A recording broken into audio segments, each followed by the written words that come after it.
Hello YouTubers, this is going to be Doom and Gloom report number 8. I had some problems with the last video, technical difficulties, so I wrote down, took some notes on my last video. I didn't get the whole video, but I had some good speech in it, so I had to write it down. That's why it took me a while. I'm going to post this video though. Wow, this is a Doom and Gloom report number 8. This report pretty much,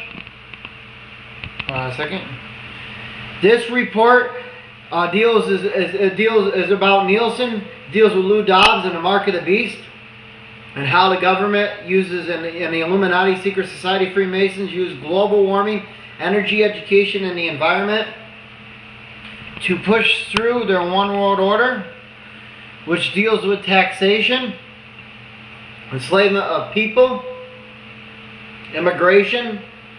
So basically what I'm going to do now is I'm going to listen to this article I read, and I'm briefly going to show you a video. I will give you responses. You can give me a reaction. So here we go. I'm going to read this article. Nielson, this is about outsourcing tactics. Many Americans know Nielson as the company that conducts research on television, viewership ratings. Now some Americans are getting to know Nielson as the company that fired them, to be replaced by low-wage foreign workers bought in by Indian corporate giant Tata Consulting. That's right, Nielson, a more than $1 billion business, just can't afford to pay decent wages to everyday Americans, which is a lie.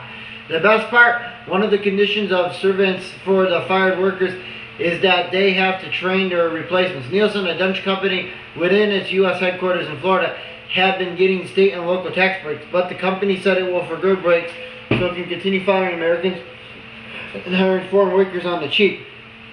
Basically, this company is being cheap. They're outsourcing American jobs.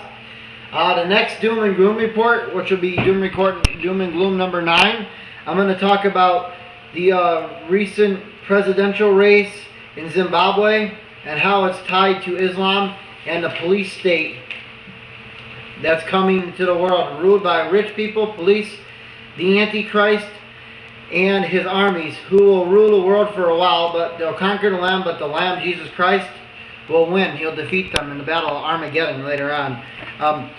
Other countries, such as Iran, Hugo Chavez, and like the dollar there is like worth nothing. Africa, wages worth nothing. Only elites in these countries can afford things, and evil, pretty much evil people of Satan. Because the price of everything in America now is starting to become like this a little bit, where it's, you know, where it talks about in the Bible, a penny for a week's wage. That's what's starting to happen in the U.S. But don't harm the barley and wine fields, like it says in the Bible. That's kind of what's going on now in the U.S. You're starting to see. Anyway, though, I was gonna go on and say that.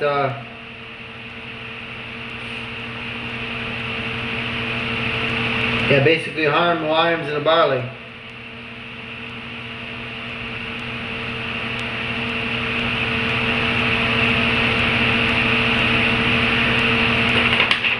Basically how these people work is they use environment, education, and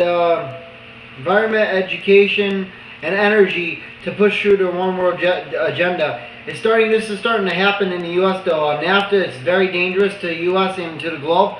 The outsourcing things, global warming, tax credits, also dangerous. I heard the presidents and also the two guys running, Obama and McCain, talk about this.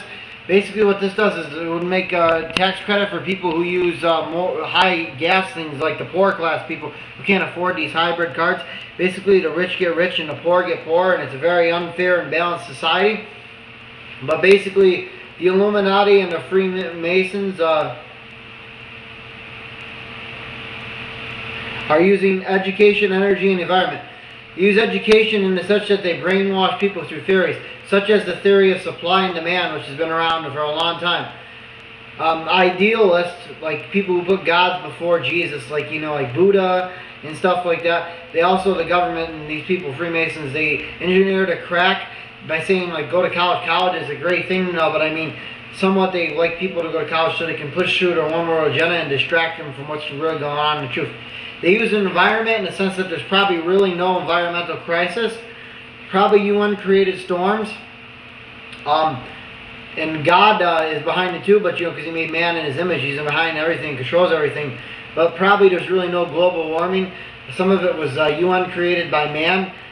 There's evidence of this back in the 70s. Bible scholars and everything have reported on this, have talked about it before, various things, but also they like to use energy in the sense that through taxation, like just go to shareinternational.com, explains this. I'll put a link next to my video. Energy, though, in the sense that they try to bring this one leader, Maitreya, the so-called antichrist, to appear on earth. And how they do this is they use energy, the environment, education, but they use energy basically in the sense that they try to enslave you. They try to raise the price of everything so much for taxation and basically make you stuck in your town. And if you don't have a lot of money and stuff, you are taxed absolutely to death and you can't escape. Only the rich can escape. But they create this one world police state, which I told you is Zimbabwe and stuff too, basically where you're stranded and everything.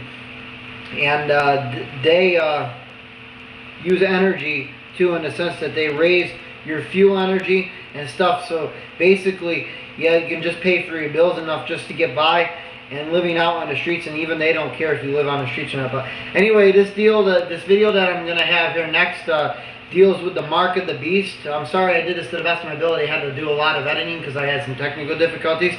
But this deals with the mark of the beast, the ID, and immigration. So I hope you enjoy. It deals with what's going on in America. So this is Lou Dobbs. So watch this here. This is really good. As soon as I get my computer to work.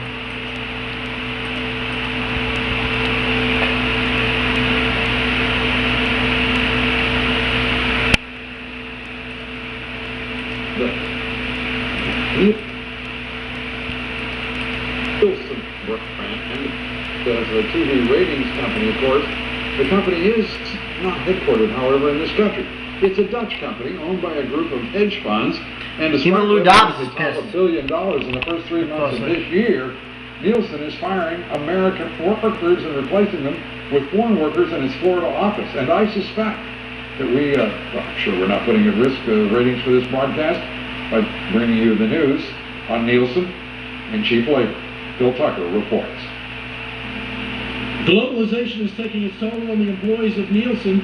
The company has announced it's cutting 7% of the jobs at Nielson Media in Oldsmore, Florida, and the number is likely to increase. Nielson executives won't be specific about how many employees have lost their jobs or are likely to lose their jobs, conceding only that it is in the range of 150 to 300. Rubbing salt into the wound, the Nielson workers are being replaced by people on guest worker visas employed by It deals with the mark of the beast. See right there? Signs of the end. Jesus' the second coming.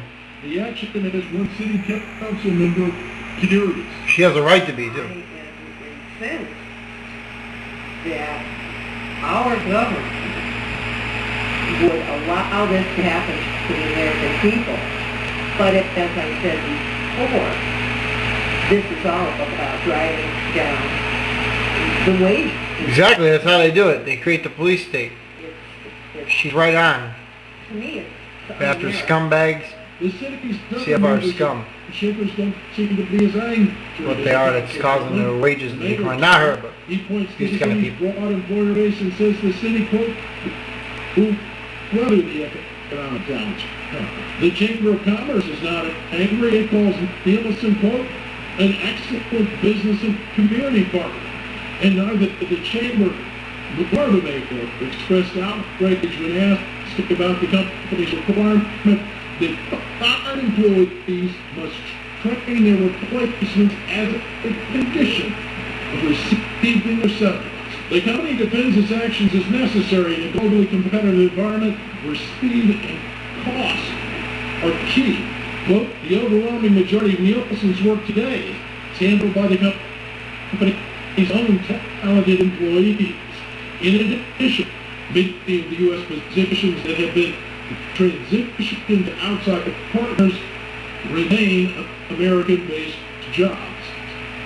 American-based job is not necessarily held by American workers. Now, none of the workers were willing to... Exactly, folks. That's what they're trying to do. They're trying to enslave everybody. One world order in the police state. Well, I have a link next to my video on this. Enjoy. Make comments, feel free to. I'll leave a link to this whole story. There's some statistics at the end. So, good night and God bless.